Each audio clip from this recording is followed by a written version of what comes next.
Good afternoon, everyone, and welcome to TBR's webcast, Managed Cloud Services Are the New Normal, How the Transition of Applications and Services to the Cloud is Shaping IT Services. Recapping performance as reported in our Managed Private and Professional Services Cloud benchmark, with a focus on Managed Private Cloud Services. My name is Allison Crawford, and I will be your host for today's session. In the next 45 minutes, Senior Analyst Ramunas Svarcas will walk you through the trends driving the results and how vendors fared over the last quarter, followed by Q&A of these trends and how they will affect you. Before I pass this over to Ramunas, there are a few logistics I'd like to cover. First, we're recording today's session and we'll be posting it on our YouTube site, TBRI channel. We encourage you to visit our channel to watch this presentation or any of the others that we've posted. Second, we'd like to hear your opinions and thoughts on the materials we're presenting. Please send any questions or comments through the Q&A or chat function to the right of your screen. Ramunas will address them at the end of the presentation. Or, if you'd like to set up client inquiry for more detailed discussion, please reach out directly to Ramunas at the end of the webinar to set up that conversation. Third, we'll send out the slides to everyone registered for today's webcast within 24 hours of the conclusion of the webinar. You can also find the slides as well as other thought leadership pieces, webinar decks, and commentaries on SlideShare at www.slideshare.net/TBR_market_insight. And we'll share all the social media links with you again at the end of the presentation. Now, let me introduce Ramunas Svarcas.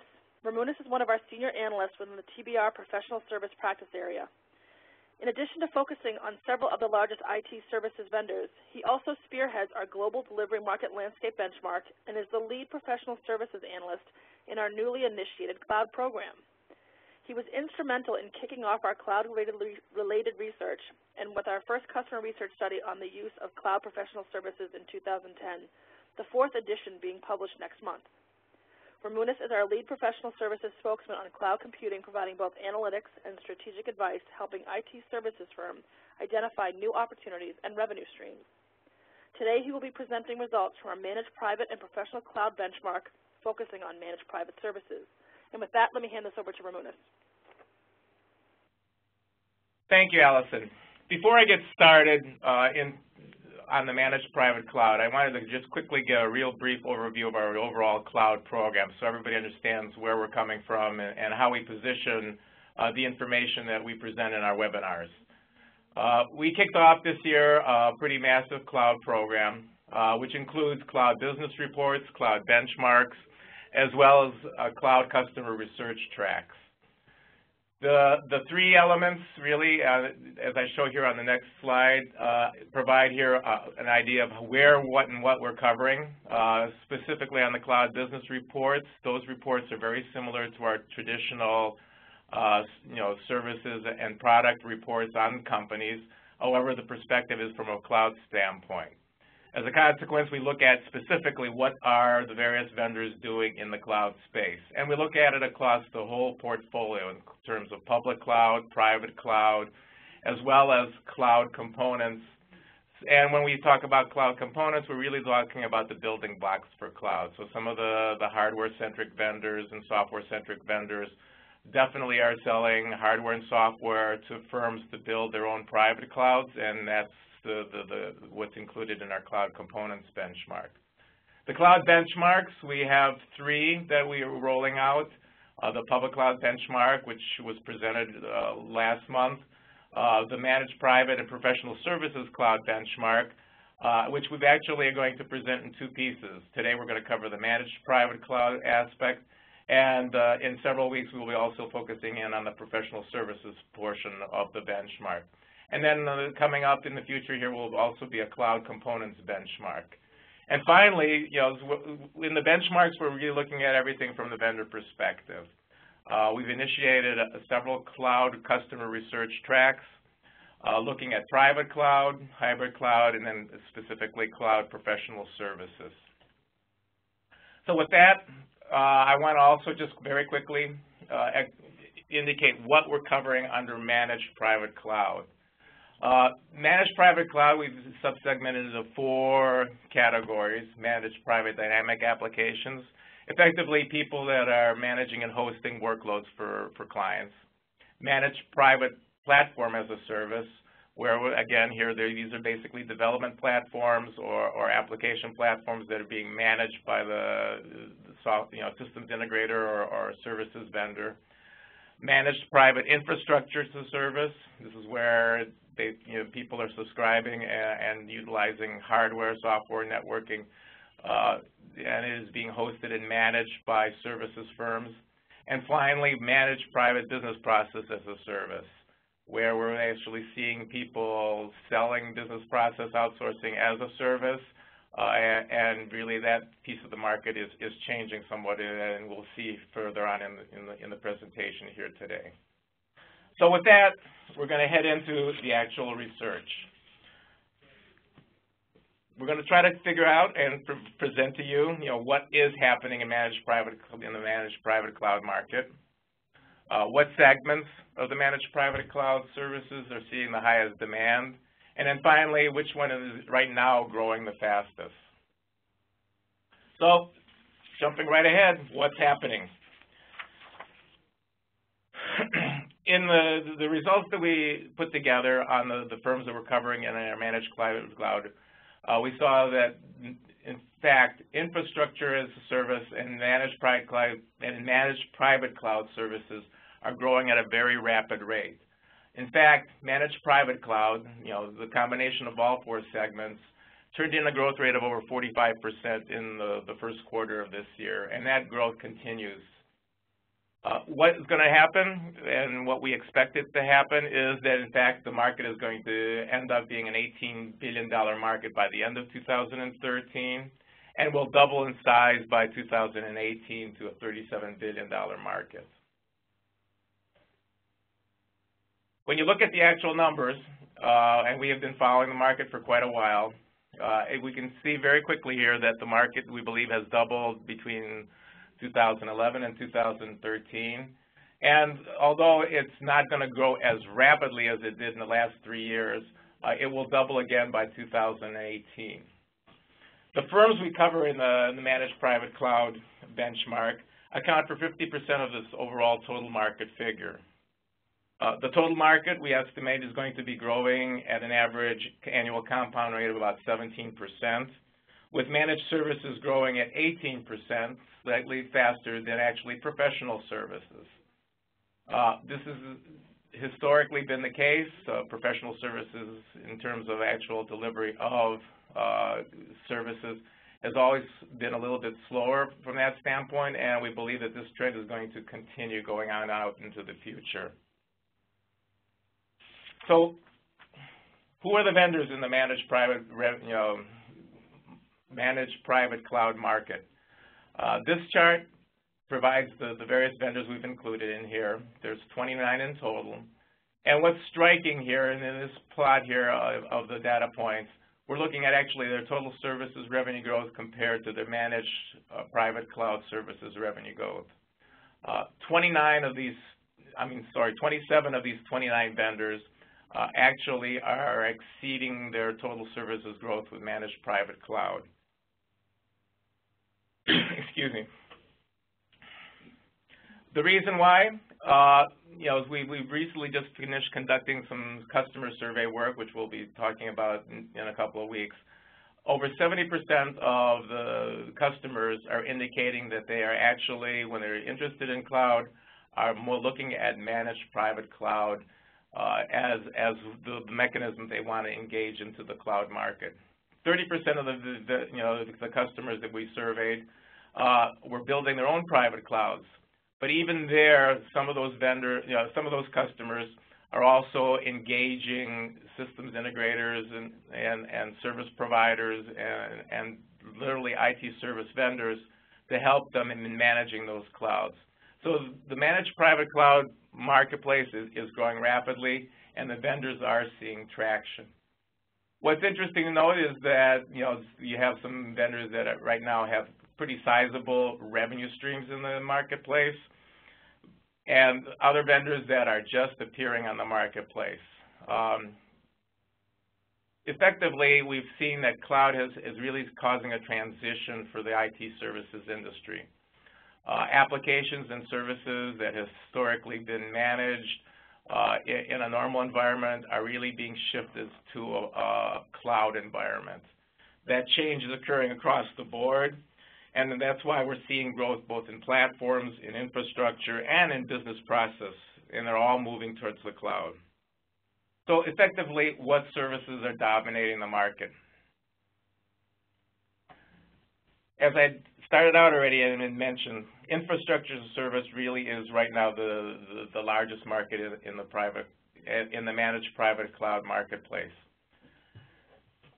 This next chart provides the four breakdowns of the managed private cloud market as we have subsegmented them. This data, in conjunction with our professional services subsegments of consulting, applications development, systems integration, and implementation, really encompasses the overall cloud services market for virtually all the vendors. So what we were seeing from this chart, business process as a service, back even as early as 2011, was very small. It has expanded greatly over the last several years. And in fact, the growth rate for business platforms as a service exceeds 100% for the vendors that we've covered in this benchmark. The second fastest growing is dynamic apps. Companies are moving their workloads or having managed service providers move their workloads into the cloud and manage them for them. This is an approach and a focus that makes a lot of sense for clients because they want to first test whether it will work, so they use just singular workloads, 1 or 2, 3 or 4. Actually, our study work that we're doing right now, it suggests that on the average about 5 workloads are being moved into into a managed private cloud environment. So that demand and that growth is occurring very rapidly. Platform as a service certainly assists in that movement, and it helps firms develop their own applications that they can either move to the cloud or utilize internally. So that's the next growth area that's really pushing up. And really the slowest growing, but yet the largest right now that we've identified from our analysis of how we've broken up the segments, is infrastructure as a service. So what's happening in managed private infrastructure as a service? We have certainly revenue leaders, and we have up-and-coming players. The revenue leaders will, certainly, as we can see, are the big players in the marketplace that have been in the marketplace for quite a long period of time. They have had the advantage of building out and having cloud infrastructure always available for their clients through their server environments that they've had and their data centers that they've had. The up-and-coming players, however, present an interesting problem for them. Many of these players are entering the cloud infrastructure market because they want to monetize cloud even further. We're seeing a number of vendors considering this as a very excellent approach, especially because over the last several years there's been such a focus on explaining how cloud can help you reduce your IT infrastructure costs. When we look specifically at the revenue leaders, one of the things that we have seen in the marketplace is that there's been a cannibalization of their traditional legacy IT outsourcing services, and really shifting and a replacement of their portfolios with infrastructure as a service offerings.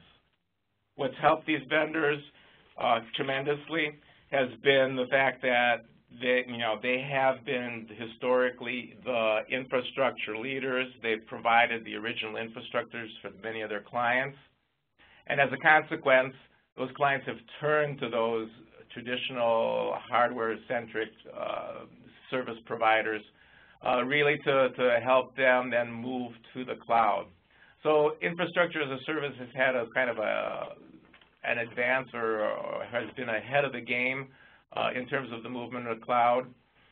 But also we've noted that, and this work, especially from our survey work historically and even within the last year, has indicated that one of the benefits they expect from moving to the cloud is the reduction of total cost of ownership. What was interesting is that this year's results actually have indicated it's the second most perceived benefit. Historically, it's been the first. We believe this is a little bit of shift there occurring because of, the number one benefit that has surfaced has been including in improving operational efficiency.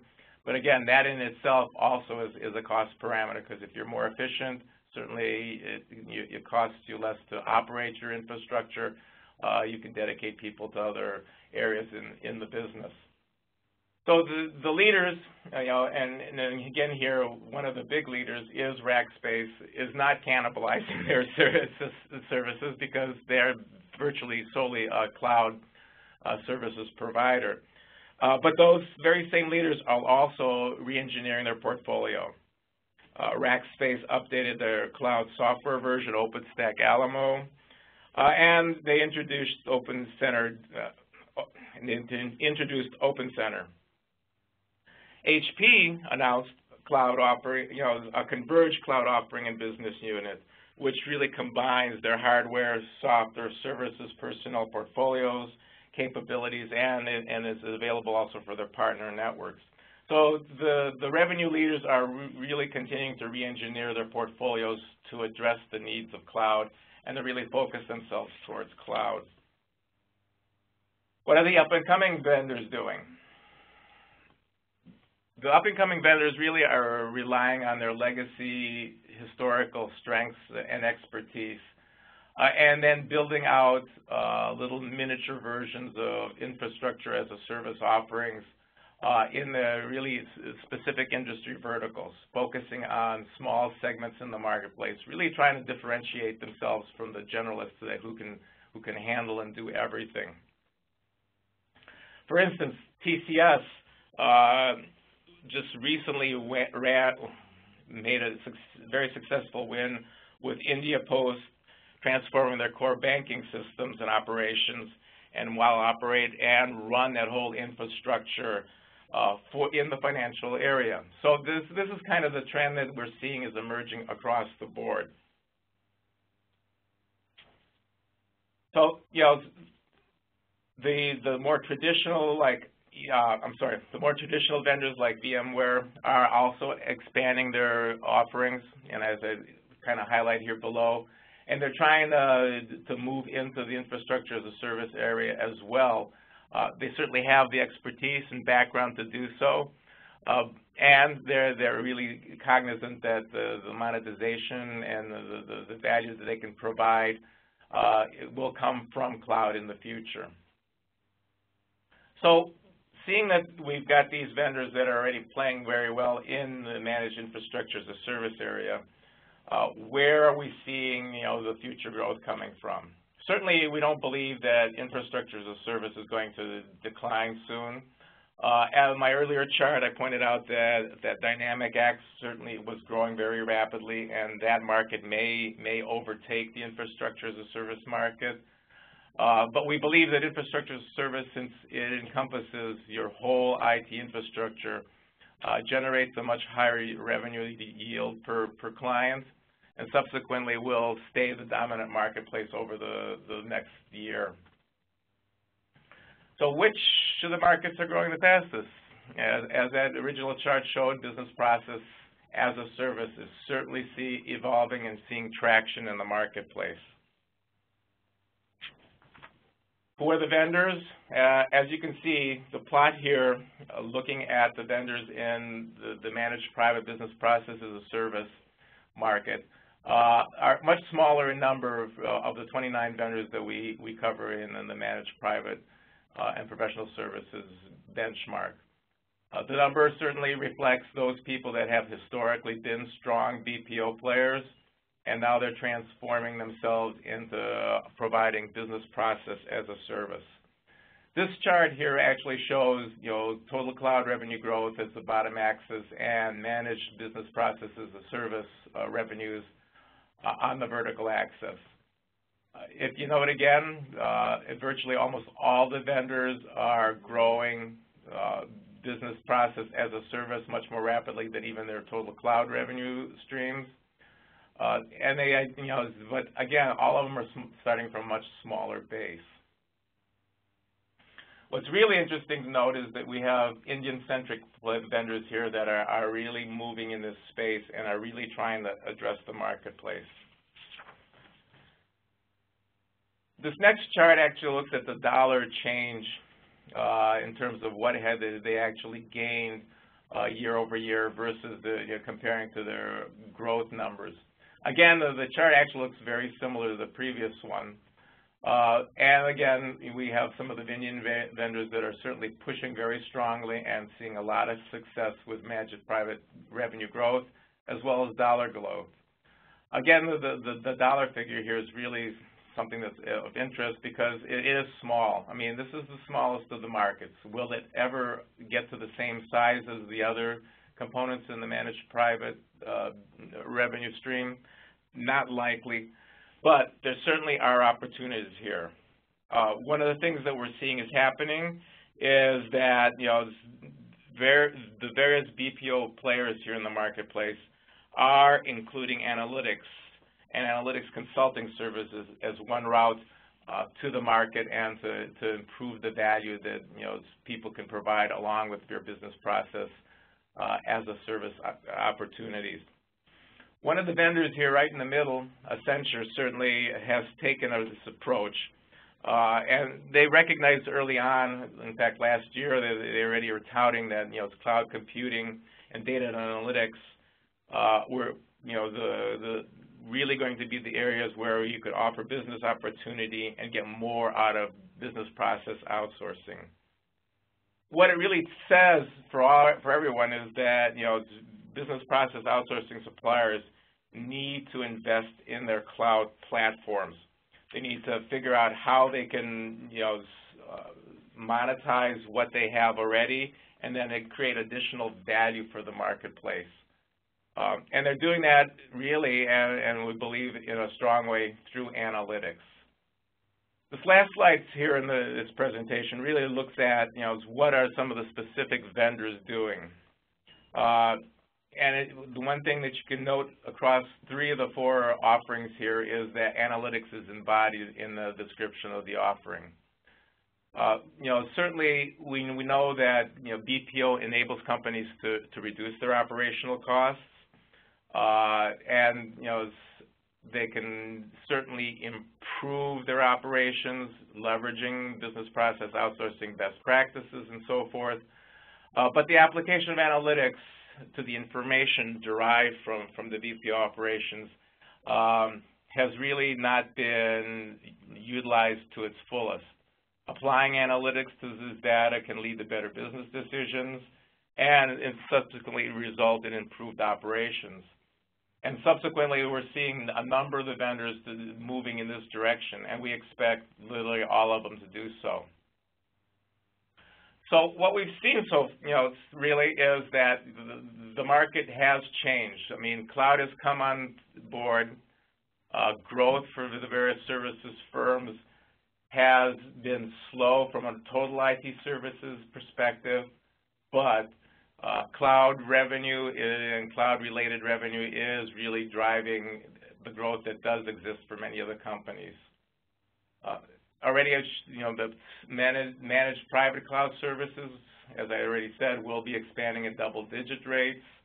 It's going to be a $37 billion market by 2018, and we expect it to continue to grow and prosper. Infrastructure as a service right now dominates the market. We expect it will continue to dominate the market.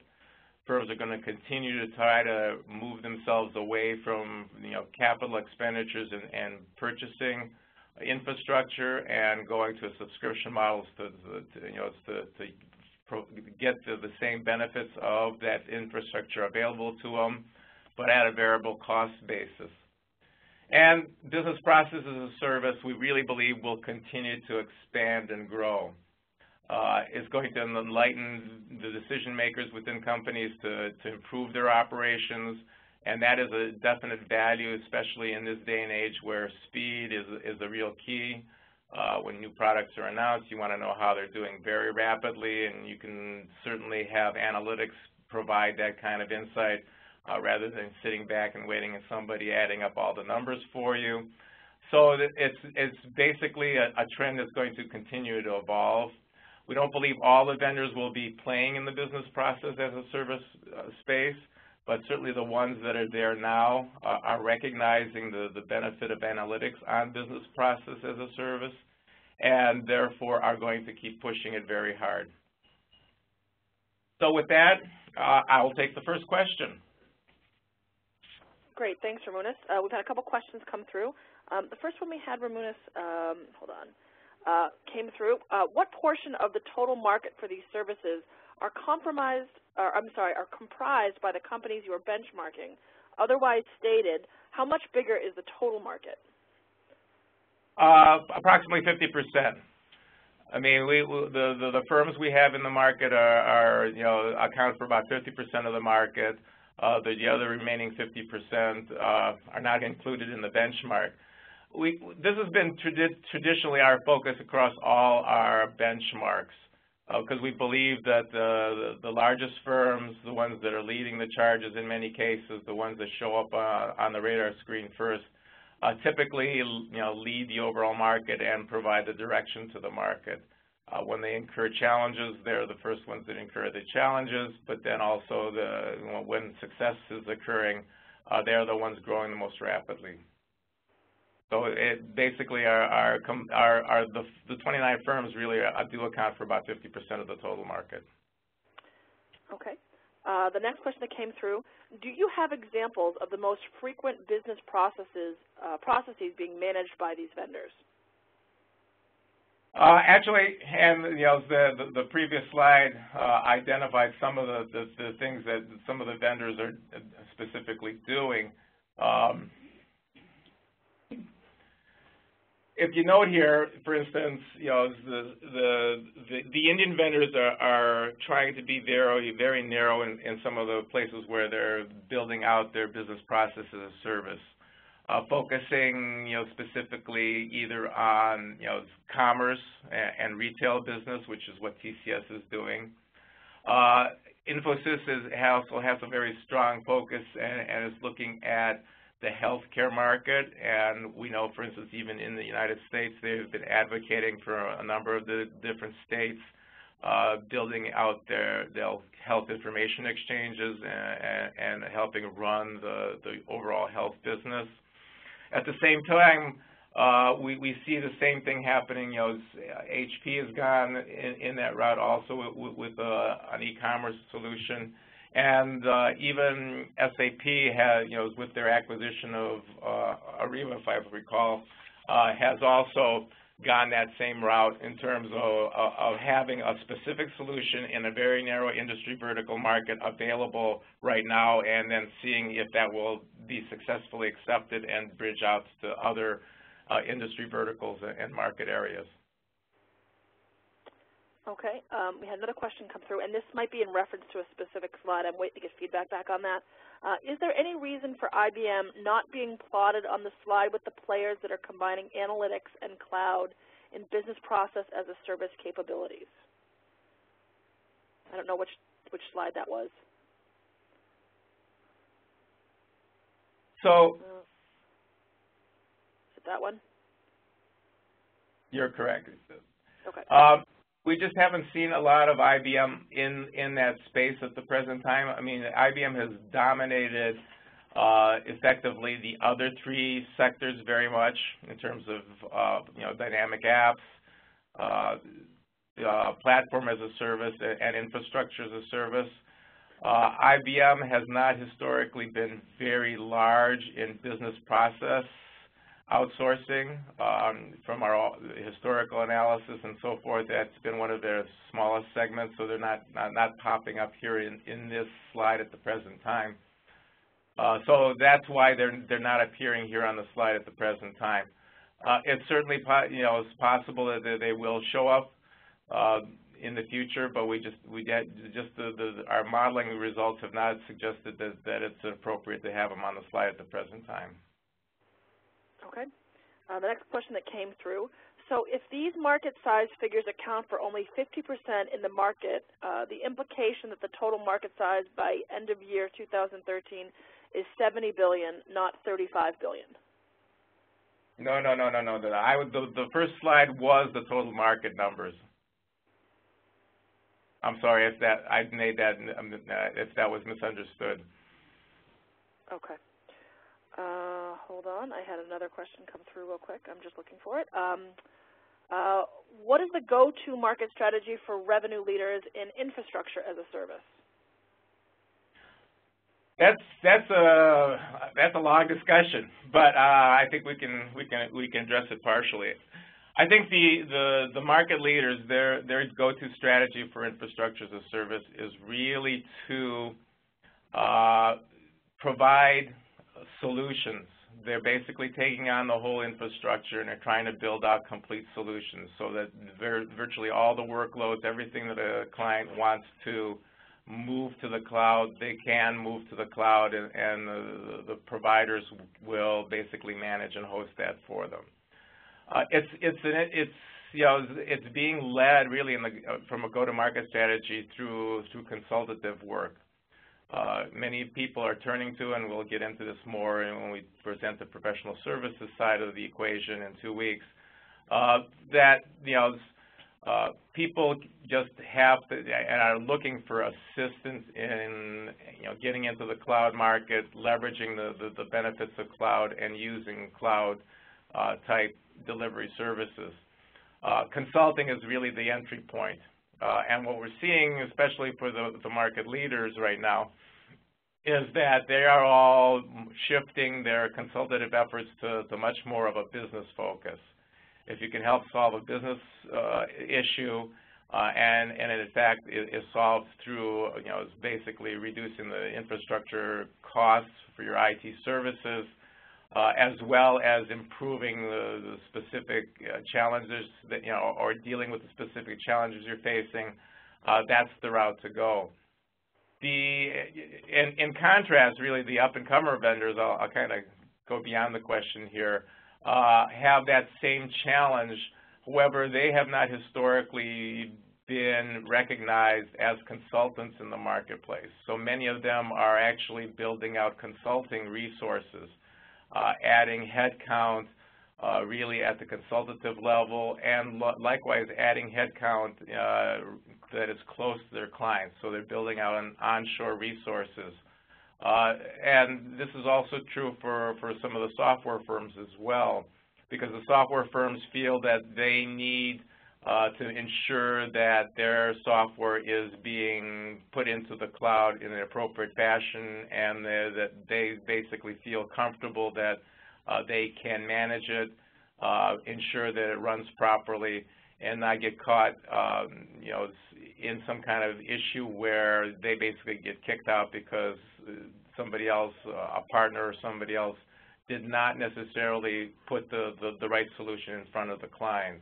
So they're all looking at consulting as the avenue to get into the cloud market, and basically to provide solutions from a business perspective standpoint. So they're approaching the marketplace from that direction. Okay. We have another question, and we might have gone through this for minutes, I'm not sure. Do you have a breakdown between managed cloud that is hosted at vendors versus managed remotely on site? We have not gone to that level of disaggregation yet. As we continue to follow the market from this perspective and with this level of disaggregation, it's certainly something that's on our to-do list for the future. Again, this is our first benchmark. We really have segmented the cloud market into these sub-segments. And as with all our benchmarks, as we through the years continue to build upon them, we will eventually get to that step, but we haven't really broken that down to that level of detail yet. Okay. The next question we had come through. From the charts displayed, there are several software players appearing. Why are the software vendors looking to position themselves as an infrastructure as a service player? I kind of briefly mentioned that and talked at that point already. really the software vendors recognize that there's a challenge for them. One, software licenses are not sold the same way anymore when you're looking at a cloud delivery model. You're really buying software on a subscription basis. As a consequence, they have to move into the cloud. Infrastructure as a service and offering a complete solution from end to end certainly is one route. I believe we're seeing potentially more of a shift in the dynamic apps area where many of the software vendors are focusing on specific workloads and providing specific workloads and managing them for clients rather than the whole infrastructure.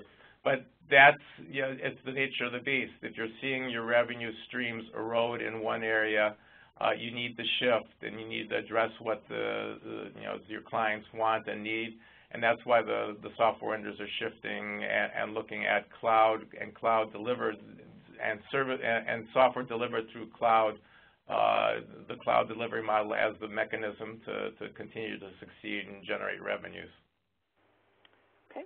The next question we have come through, guys. You talked a lot about the managed private infrastructure as a service and business processes as a service leaders, but what about the software as a service and platform as a service? Dynamic apps, from one of your earlier slides, was nearly 40% of managed private cloud revenue. What can you tell us about in that space? Well, certainly, firms are, and I mentioned it a little bit, but I'll reiterate it a little bit in more depth. What we're seeing is that many firms are looking at what they're doing from a workload perspective on their infrastructure. And they're trying to decide, do I move everything or nothing, or do I only move portions of it?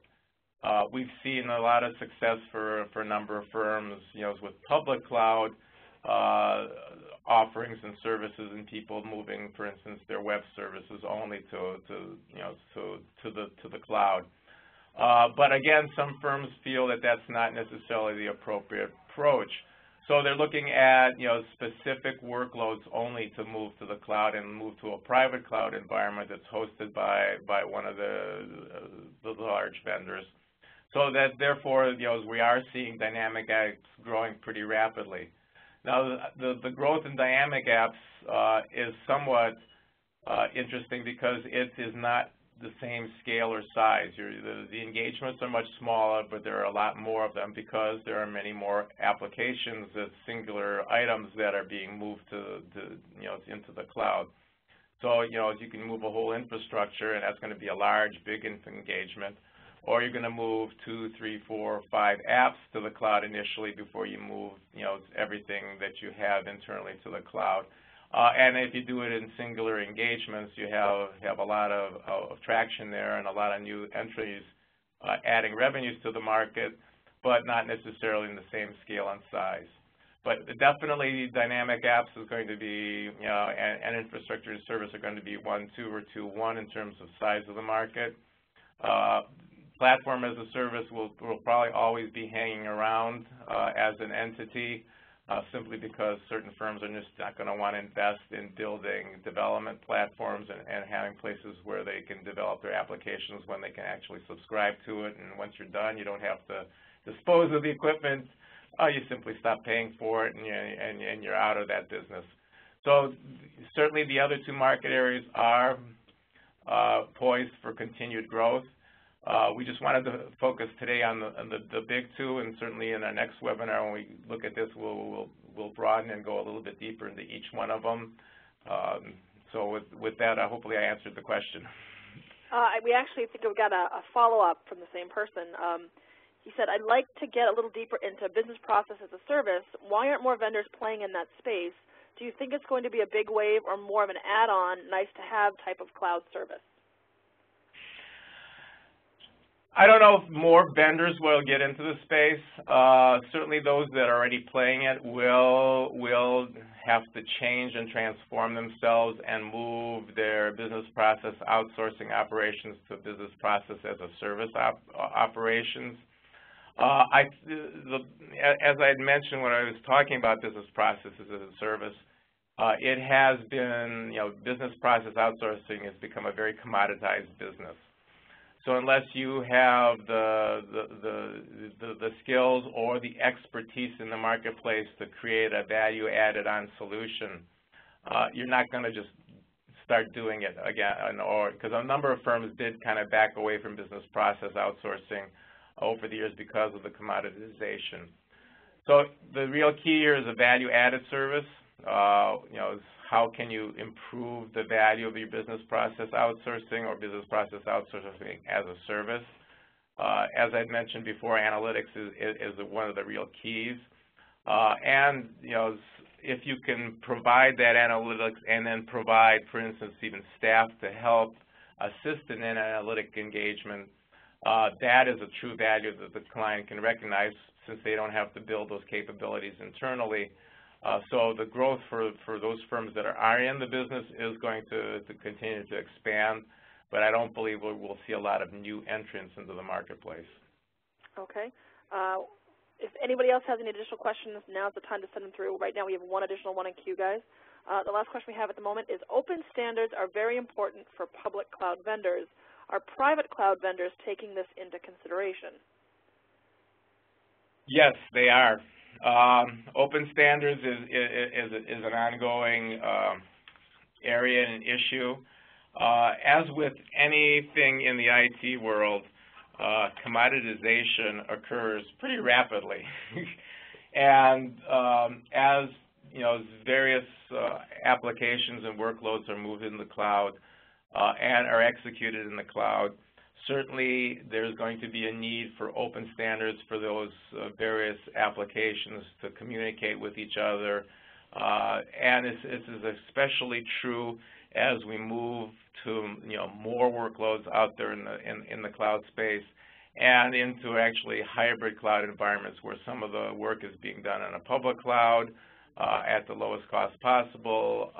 Other pieces of the work may be done in a private cloud internally, and yet the communication between the various applications still has to be there, and that's evoked through open standards. As an added insight, I mean, the recent study work we're doing with the customers shows big growth expectations for OpenStack, CloudStack, and Cloud Foundry. And that is forthcoming here over the next year. There certainly is a lot of interest in that. As various clients are starting to move more and more workloads into the cloud, they want them all to successfully interact in open standards and an open environment of that nature where communication is seamless is going to be critical. Great. Thanks, Ramunas. We're just about out of time, so I wanted to kind of move on and get some more information that we had talked about in the beginning of the presentation. Ramunas, I'm not sure if you want to talk to the upcoming webinars you'd like me to? Why don't you go ahead? Okay. So as Ramunas mentioned, we are doing webinars on a majority of the research we're doing in our cloud portfolio. So to give you a heads up, on the cloud benchmarks, the ones that we have scheduled is the professional services portion of this report, as Ramunas mentioned. We'll be doing that on the 7th. And we are also scheduling webinars on the cloud components piece that Ramunas mentioned, as well as the public cloud benchmark that we do out of our software practice every quarter. That will be scheduled sometime in mid-January of 2014. And again, we are doing webinars on our cloud customer research, talking about perceptions and habits of cloud buyers. And so we'll be doing private cloud on the 14th of next month, and we'll be scheduling cloud professional services and hybrid cloud sometime in January. So please keep an eye out for those invitations, and you can join us for the same kind of level of insight into what's happening in those areas. So with that, I'll move on to give you all the social media links that we had talked about. I encourage you to follow both Ramunas and TBR on the Twitter handles listed here, as we are putting out information both from our freemium research as well as kind of insights that he's coming up with in terms of what he's working on day to day. So I do encourage you to join us on Twitter. I've also shared with you the links for SlideShare, YouTube, and LinkedIn. Several of you have asked me about getting the recording to share with folks inside your organization. We will be converting that recording today and posting it on YouTube tomorrow. The folks that have asked me specifically, I will have one-on-one follow-ups with you to make sure that you get that information, and the slides will be sending out tomorrow as well. On your way out of the webinar, there is a short survey that we're asking you to fill out. Basically, it's how did you find the presentation valuable, how good was the presenter, and if there's any other open comments, either for topics you'd like to see us covering or other feedback you'd like to leave. We are looking at this feedback every time we get it and using it to fine-tune our presentations to you quarter to quarter, so anything you do tell us is taken very seriously. So we appreciate you taking the time to give us a ranking. I'm going to leave the chat function open for another couple of minutes as folks are leaving. Sometimes you don't want to ask a question publicly, but you'd like to speak with the analyst privately offline. We can take those requests now, and I can set those conversations up for you. And if we don't talk with you now, we hope that you will join us on our future webinars that we mentioned earlier. So thanks again, everyone, and thanks to you, Ramunas, for the presentation, and we look forward to speaking with you all soon. Have a great afternoon.